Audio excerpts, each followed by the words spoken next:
నిన్న కొంతమంది నిరుద్యోగులు తార్నాకలో ఉన్నటువంటి ఎమ్మెల్సీ కోదండరాం గారి ఇంటికి త్వరలో బడ్జెట్ సమావేశాలు జరుగుతున్న నేపథ్యంలో నిరుద్యోగుల అంశాలు శాసన మండలిలో ప్రస్తావించాలంటూ వారికి వినతి పత్రాలు ఇవ్వడానికి వెళ్ళినప్పుడు కోదండరాం గారు తీవ్రమైన అసహనంతో నిరుద్యోగులపైన విరుచుకుపడ్డాడని వార్తలు వస్తున్నాయి.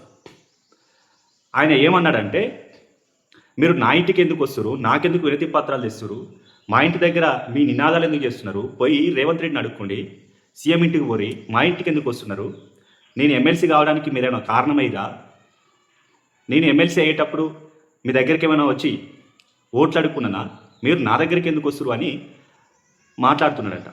కోదండరాం గారు, మీకు వయసు పెరిగింది తప్ప బుద్ధి మాత్రం మాత్రం పెరగలేదని నిన్న జరిగిన సంఘటనను చూస్తుంటే అర్థమవుతుంది.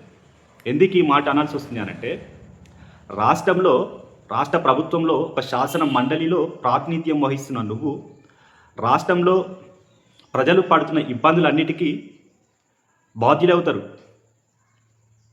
నీకు కూడా ఒక బాధ్యత ఉంది కాబట్టే నిరుద్యోగులు అయ్యో కోదండరాం గారి దగ్గరికి వస్తేనైనా కాస్తో కూస్తో న్యాయం జరుగుతుందన్న ఉద్దేశంతో మీ ఇంటికి వస్తారు.